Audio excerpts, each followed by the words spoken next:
こんにちは、大輔です。本日はですね、緊急アップロードという形にて、今ね、動画を撮影させてもらっております。この動画は8月3日、日本時間午後11時、フィリピン時間で午後10時に撮影をしております。まずですね、結論と言いますか、最新のステータス申し上げます。8月1日でですね、一旦 GCQ、緩和された検疫隔離ですね、ロックダウンの緩和ということを、マニラ首都圏中心にですね、フィリピン全土、緩和されるということで、お伝えをさせてもらっておりました。その動画をですね、本日の、夕方にアップをさせてもらいましたけども、こちらがですね、MECQ、修正された、強化されたコミュニティ検疫ということで、事実上のロックダウン状態ですね。こちらにですね、変更になっていると。この変更自体は、今朝ですね、フィリピン政府から発表があって、期間としては明日からになりますけども、一旦ね、ロックダウンはもう緩和ではなくですね、改めて厳しい方向に倒れたということで、状況がね、変わりましたと、いったご報告になります。この後ね、詳細は補足をね、この動画でさせてもらいますけども、事実上のロックダウンに入っていくということで、5月のね、状況に逆戻りということになろうかと思います。ちょっとね、ショックなお知らせになっております。撮影とね、編集に僕の方がね、時間を取られて、いた関係で、その僕なんかよりもね、フィリピンの動きの方が早かったということで、もう少しね、ちょっと頑張らないと、いけないな、とは、ちょっと思って、おります。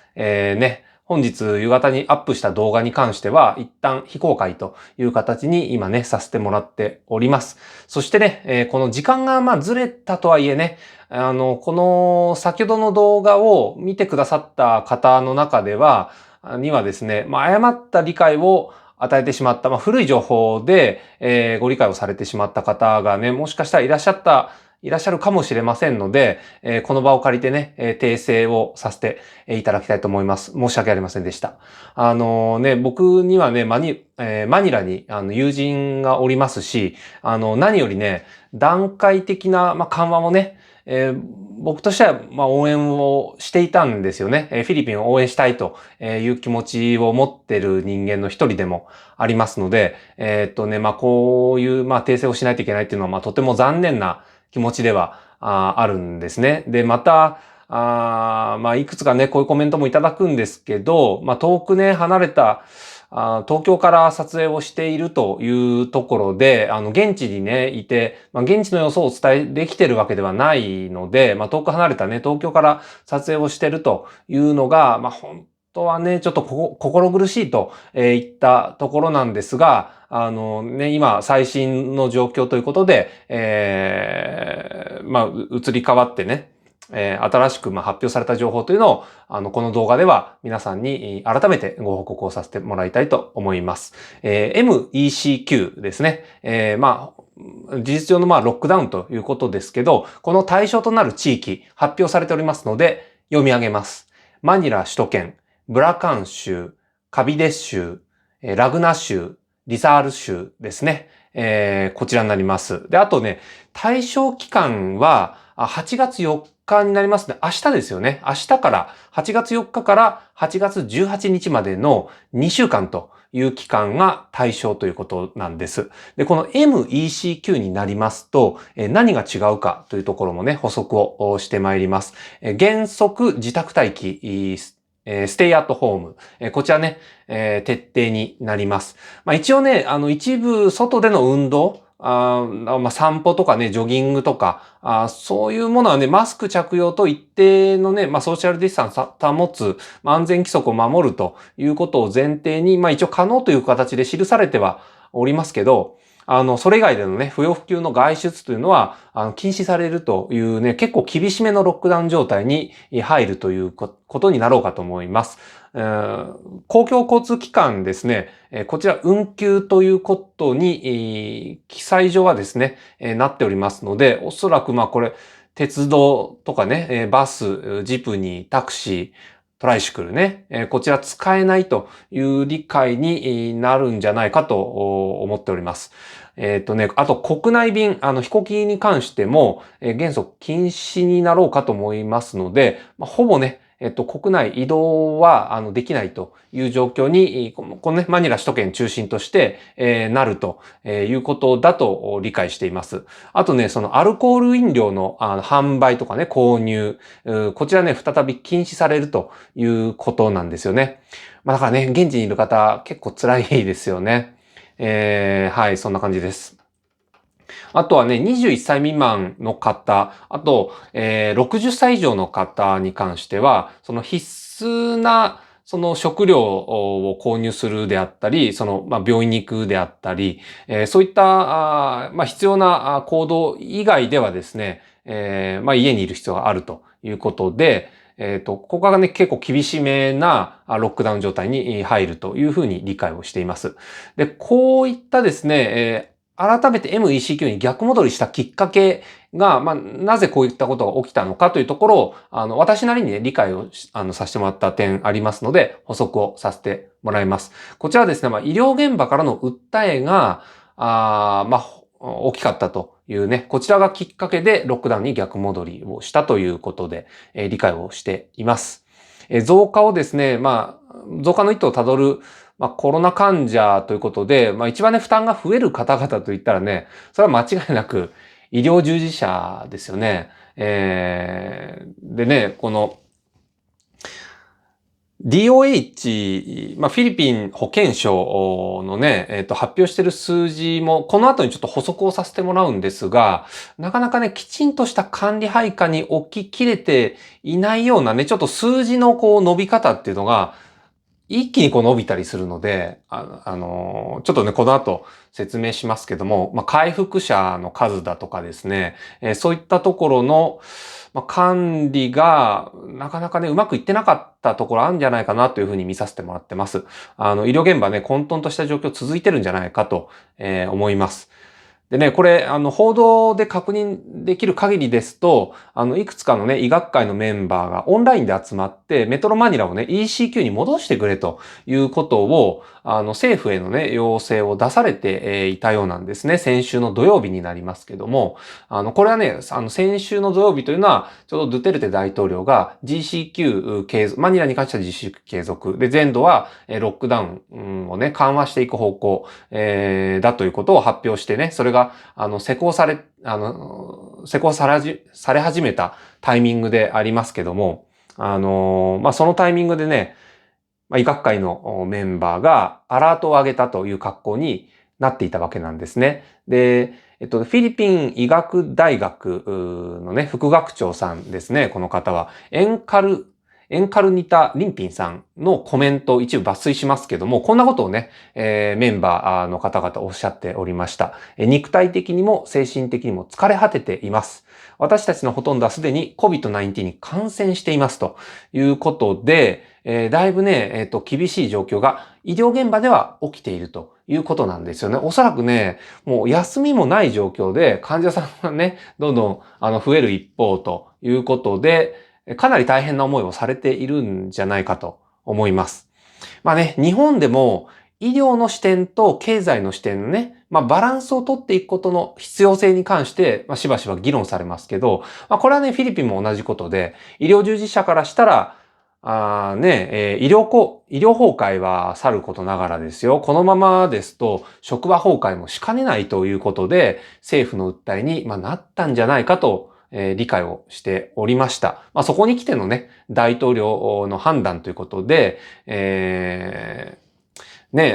テルテ大統領がですよ、8月1日にはね、一旦ロックダウン緩和という発表されていたわけですから、マニラ首都圏もね、GCQ が継続ということでしたからね、このね、医療従事者からの訴えも、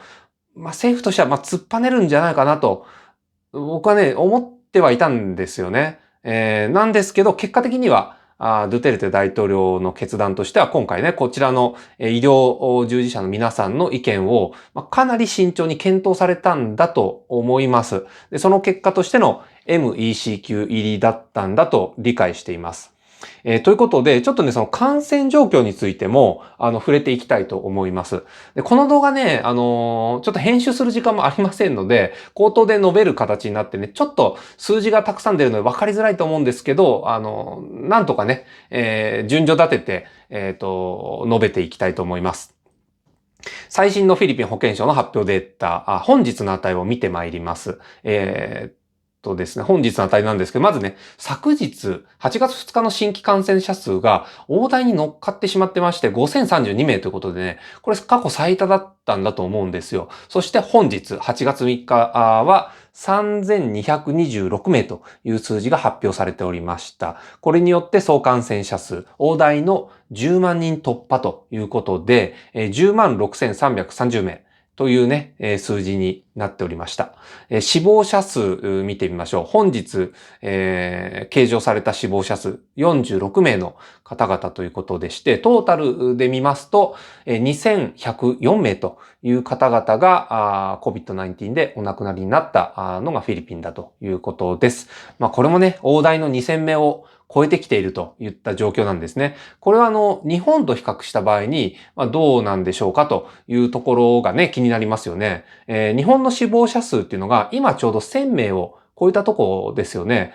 で、人口がね、ほぼ、一緒だとしますと、日本と比較した時の死亡率っていうのは約2倍をつけているというふうに見ていいんじゃないでしょうか。で、その伸びはね、今フィリピンの方が伸びが大きいので、これがね、2倍以上に差をつけて開いていく傾向には、残念ながらね、今のところあるんじゃないかと思います。そしてですね、注目すべきは、回復者数だっていうことを、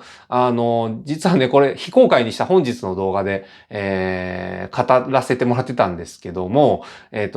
こちら結構重要な点ですので、こちらの緊急動画でも補足をさせていただきます。フィリピン保健省が発表している回復者数のデータなんですが、先週ですね、一気に4万人近い回復者ですね、たった1日で計上されていたんですよ。でね、この数字僕もね、フィリピン保健省 DOH のウェブサイトで確認したんですけどね、ちょっとこれは大丈夫かな管理体制がね、大丈夫なのかなちょっと心配になりましたね。アクティブケース、すなわちね、今現在治療中という方々ですけどね、この数がね、もともと多かったんですよね。なんで、なかなかね、治らない方が多い、数字上多いというふうに見えていたんですけども、ここに来て、一気に回復者数がバーンと計上されたと。ある意味いいニュースなんですけどね。やはりね、そのフィリピン保健省の運用、DOH の運用が、ざるなんじゃないかっていうね、信用できないっていう声もちらほら耳にしておりましたので、ちょっとね、この点気になるところということで補足をさせてもらっておりました。とはいえね、今後、このアクティブケース、こちらがね、きちんと管理されて、この値が急激に増えていかないってことをウォッチしていくのが、今現在のフィリピンの感染の深刻さを知るためには、必要なことなんじゃないかなと、個人的にはね、そういうふうに理解をさせてもらっております。日本ではね、ありえないことのようには見えますけどね、一度決めたルールが、ものの2、3日でひっくり返っちゃうってことですから、なんとも信じられない状況が起きてるっていうのが今のフィリピンだと思うんですよね。ドゥテルテ大統領の行動にはね、賛否両論があるものと思われますよね。僕もびっくりしましたからね。で、中には行き当たりばったりだと捉える方も、いらっしゃるんじゃないかと思います。で、これはね、僕個人の意見なので、僕の所感として聞いてくださればいいかなと思うんですが、我々日本人はね、この大統領制っていうことを身をもって経験することがほとんどない人種だと思うわけなんですよね。で、なんでね、このドゥテルテ大統領の今回の決定っていうのは、個人的にはね、その緩和を見守りたい、個人的には残念なね、出来事ではありましたけども、でもよく考えるとね、医療現場の皆さんが仮にボイコットをするようなことがあればですよ、本当の医療崩壊が人為的に出来上がってしまうということになりますんでね、このリスクは一国のリーダーとしてやっぱ取れなかったんじゃないかと思いますよね。で、でもドゥテルテ大統領の立場に立つと一度決めた緩和の方向性、この自分の決定が覆るっていうね、ある意味屈辱的な状況でもね、あったんじゃないかとも想像できるわけなんですよ。これはまあ、あくまでも僕の想像の範囲の話ですけどね。ということで、日本とね、照らし合わせると、ありえないような出来事が連発しているという状況なんですが、我々が知らないね、スピード感だとか、何か重要なものを、きちんと考え続けてるっていう姿勢を、一応感じてます。だか